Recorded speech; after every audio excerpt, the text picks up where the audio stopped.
Hi, I'm with Rachel at Fitness Garage, and this amazing woman I met at a fitness show. She's lost a staggering 5 stone and 10 dress sizes, and I'm here to find out how she went from fat to fit. Hey Rachel, thank you for joining me. Well, thank you for coming. I'm excited. I really want to know about your fitness journey, where it started, how you lost the weight, and then what you're up to now. So how it started, it was just after Christmas, about 2012. Okay, so 5 years ago. Yes, 5 years ago, and we'd had sort of New Year's Eve. It was getting into January, and what I was finding I was doing I was getting the kids off to school, but then I was getting back in bed. Right. And we'd booked a holiday to Florida, and I'd got 10 weeks. Okay. And I'd got some of summer clothes out, and I'm thinking, oh God, they're not going to fit. So I thought, right, I'll go and join a gym. So I went down to a local gym, got talking to a trainer that was down there. And my husband said, oh, I'll pay for you to have some personal training because I think that's the way to go. Very supportive. And so I arranged to have 2 sessions a week with her, and I actually did it alongside with another lady. Mm-hmm. I was probably a little bit more committed than she was at the time, but we both did really well. She was going to Florida as well, quite good at self-motivating, so I got her to write me a programme as well, and I used to go in probably another 2-3 times a week, do a bit of cardio, and then do another programme a couple of times a week. And had you, before, so this is 5 years ago, yeah. Before this, had you tried to lose weight? I'd been relatively slim when I got married. Yeah. My youngest son's got autism, Mm-hmm. and I think when I found out he'd got autism, I did quite a lot of comfort eating. Okay. And then I got into a spiral of, right, I need to lose weight. So at that time, Mm-hmm. before obviously I've since learnt that I thought the only way to lose weight was not to eat.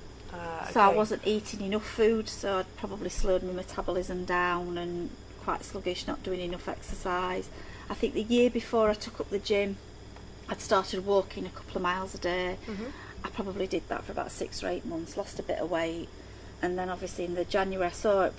We'd had a party at home on New Year's Eve, and I'd looked at a video there were some pictures taken. You just look at these pictures and think, that's not what I see in the mirror. Okay. And so that was one of my first incentive was, right, I've got to get back into these size 14s to go to Florida because I'm not buying any bigger. And you started off as an 18 in 2012. Yeah. And at what weight were you? About 15.5 stone. And then you've dropped down to?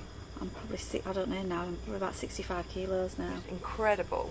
So by the time I went to Florida, I was advised, probably, well, I know now wrongly, in all your fast fixes to go on a herbal shake diet. Right. So I actually went on that, and yeah, it worked quite well for me. I lost weight by the time I went to Florida. Yeah, I'm in a size 14. Okay. I was that sort of stuck on it by then that I'd actually took it all with me. So like so many people, you look for a quick fix, Yeah. You did the herbal shakes, you lost 4 dress sizes. Yeah. And would you recommend that to anybody trying to lose weight? Never. Never. I was on them for 18 months, and it was actually another trainer that was then working in the gym that I was sort of part-time working in. And he said, whoever's put you on them, you need to get off them fast because you're going to have a problem. Your weight's going to have to go back up to come back down.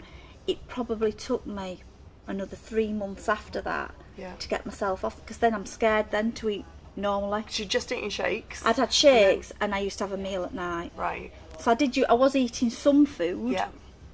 And the problem is, or that I find with clients, you should only do things you can sustain for the rest of your life. Absolutely, and that's what I advocate to other people. It's about eating real food. It's about not, because I never used to go out for a meal and I'd never have a dessert.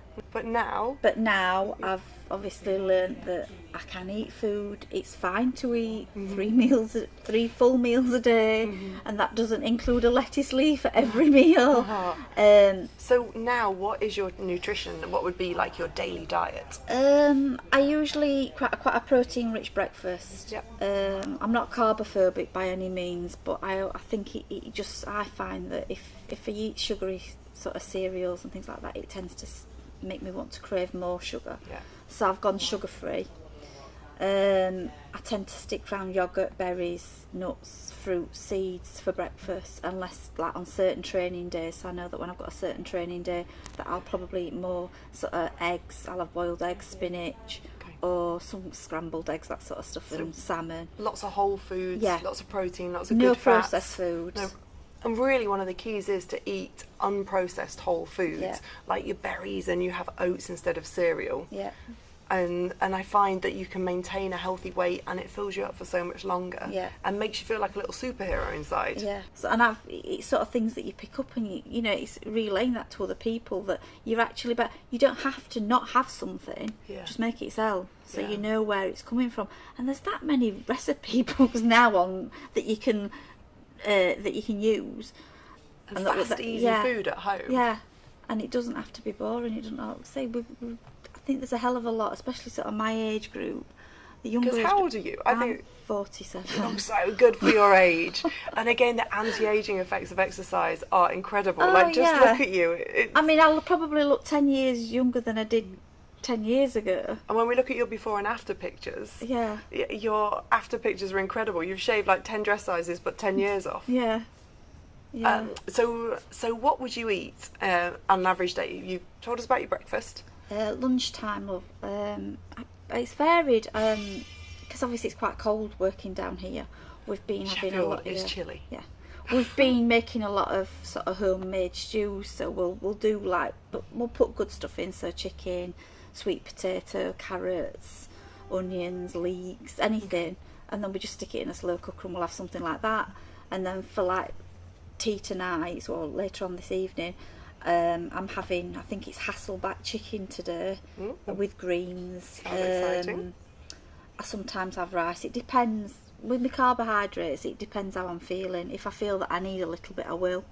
I'm not sort of carbophobic, because I did get a bit carbophobic where I wouldn't eat certain carbs. Yeah. So what would your macronutrient split be? And your macros are your carbs, your protein, and your fats. So my carbohydrates 40%. My protein's 40% and my fats are 20%. If I was going out and I knew I was going out on a special occasion, then I'd manipulate the fats and the carbohydrates. And what would you do? A few do? days before, I'd just take those down. I'd always hit my protein level, because it's important to hit your protein level. Yeah. No matter what day of the week it is, you've got to have that amount.